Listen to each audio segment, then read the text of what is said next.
Doctor साहब का संयोजन और डॉक्टर उदयन मिश्रा जी का संयोजन है। इस कार्यक्रम पर भी आपके द्वारा तय हुआ है और कार्यक्रम तीनों संवर्ग को मिला करके हो रहा है और जैसा कि कार्यक्रम की जो रूपरेखा है उसके बारे में शशांक जी ने जानकारी दी कि हम लोग 10:30 बजे से प्रयास करेंगे, शुरू करें। जिला संयोजक राष्ट्रीय शैक्षिक महासंघ जनपद वाराणसी। आज की जो प्रेस कॉन्फ्रेंस है मुख्य रूप से क्या किस वजह से प्रेस कॉन्फ्रेंस है? राष्ट्रीय शैक्षिक महासंघ जनपद वाराणसी द्वारा यहाँ धर्म संघ शिक्षा मंडल में 24 जनवरी 2021 को कर्तव्य बोध दिवस एवं कार्यकर्ता सम्मेलन का आयोजन किया जा रहा है, जिसमें हमारे प्रदेश से तमाम पदाधिकारी और अखिल भारतीय पदाधिकारी शामिल हो रहे हैं और जनपद वाराणसी के तमाम शिक्षक शामिल होने वाले हैं। उसी के निमित्त आज का कार्यक्रम है और उसी के निमित्त आपसे वार्ता हो रही है। क्या होगा इस कार्यक्रम में जैसा हमारा राष्ट्रीय शैक्षिक महासंघ का संकल्प है कि अपने अधिकारियों की चर्चा हम तब करेंगे जब अपने कर्तव्यों का बोध हो जाएगा, तो वो पूरा कार्यक्रम पूरा कर्तव्य बोध के रूप में मनाया जाता है, जिसमें सभी वर्गों के शिक्षक जुटते हैं। उच्च शिक्षा संवर्ग के, माध्यमिक शिक्षा संवर्ग के, प्राथमिक शिक्षा संवर्ग के, तकनीकी संवर्ग के, और उस पूरे कार्यक्रम में उनका जो कर्तव्य होना चाहिए अपने देश के प्रति, अपने समाज के प्रति, अपने छात्रों के प्रति, उस विषय में चर्चा होती है और उस कार्यक्रम को उस निमित्त संचालित किया जाता है। इस संघ में क्या मदरसा के भी टीचर को जोड़ा जाएगा? ये संगठन सभी शिक्षकों का है, इसमें सभी शिक्षकों का स्वागत है। इसमें किसी भी तरह का विभेद नहीं है। मदरसा हो, उर्दू हो, फारसी हो, यूनानी हो, हिंदी हो, संस्कृत हो, तमिल हो, भारत की किसी भाषा का शिक्षक हो, ये सारे शिक्षकों को जोड़ने का कार्य करता है। और इस संगठन की सबसे बड़ी खूबी है कि ये एक राष्ट्र एक विचारधारा को मानने वाला संगठन है और ये मानता है कि शिक्षक ही इस देश का निर्माण कर सकता है, चाहे वो किसी भी रूप में शिक्षण कार्य कर रहा हो। क्या उद्देश्य है? उद्देश्य एकमात्र है शिक्षा उन्नयन। शिक्षा उन्नयन के साथ छात्रों का सर्वांगीण विकास, छात्रों के सर्वांगीण विकास के साथ राष्ट्र का संकल्पित निर्माण, जिससे ये देश फिर से अपने पुराने वैभव को प्राप्त करे जो आज से बहुत साल, सैकड़ों साल पहले ये देश था।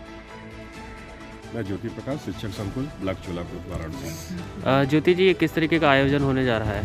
ये 24 जनवरी को एक विशाल शिक्षकों का सम्मेलन यहाँ पे रखा गया है, जिसमें शिक्षकों की समस्याओं से लेकर के शैक्षिक क्या क्या और गतिविधियाँ विकसित की जा सकती हैं उस पर एक चर्चा होगी, जिसमें हमारे प्रदेश भर के शिक्षकगण जुटेंगे।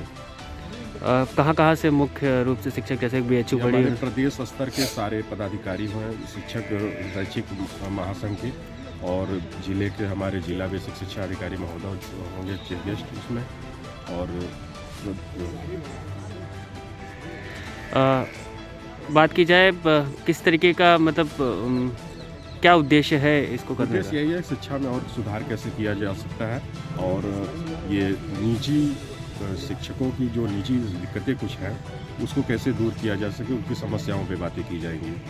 मुख्य रूप से क्या क्या समस्याएं आती हैं शिक्षकों को? समस्याएं जैसे कि पुरानी पेंशन योजना पे भी चर्चाएं होंगी, कैसे उसको प्राप्त किया जाए, क्या किया जाए उसके लिए, तो उस पर भी हमारी चर्चा होगी। उस पर मैं डॉक्टर नरेंद्र नारायण राय, महानगर संयोजक राष्ट्रीय शैक्षिक महासंघ। आज की प्रेस कॉन्फ्रेंस का उद्देश्य है दिनांक 24 को हम लोग यहाँ पर राष्ट्रीय शैक्षिक महासंघ का कार्यकर्ता सम्मेलन और कर्तव्य बोध दिवस मना रहे हैं। क्या उद्देश्य है इसका उद्देश्य शिक्षकों में कर्तव्य बोध जागृत करना। शिक्षक का एक राष्ट्रीय कर्तव्य है और राष्ट्र का निर्माता माना जाता है, तो संगठन ये समझा कि यहाँ पे उनके जो कर्तव्य हैं क्या क्या हैं और उनके प्रति किस प्रकार से अपना उसको निर्वहन कर सकते हैं, इस पर बातचीत होगी। शिक्षकों की समस्या भी आती है, उन समस्याओं का निवारण कैसे? समस्याओं का निवारण आपस में चर्चा की जाएगी और संदर्भित लोगों को उसका ज्ञापन आदि दिया जाएगा। वो भविष्य की बात है, लेकिन ये कर्तव्य बोध दिवस है। इस कर्तव्य बोध दिवस में उस विषय पर भी चर्चा होगी। कितने शिक्षक इसमें शामिल होने वाले हैं और कहाँ का? अधिसंख्य लोग हैं इसमें, और आप ये मान कर चलें कि पूरे प्रदेश से शिक्षक इसमें रहेंगे। प्रदेश के पदाधिकारी रहेंगे, राष्ट्रीय स्तर के भी पदाधिकारी रहेंगे। जी, मैं रमा रुखैयार प्राथमिक विद्यालय भूलनपुर में सहायक अध्यापिका के पद पर कार्यरत हूँ और राष्ट्रीय शैक्षिक महासंघ के प्राथमिक संवर्ग के महिला प्रकोष्ठ की अध्यक्ष हूँ। मैम, ये जो आयोजन होने जा रहा है कितना बड़ी? कोई भी ऐसी यूनियनबाजी ये नहीं है। ये हम लोग का एक संगठन है जहां हम लोग पहले अपने अधिकारों के पहले कर्तव्यों का बात करते हैं। जैसा कि मेरे से पहले वक्ताओं ने कहा, ये कर्तव्य बोध दिवस है।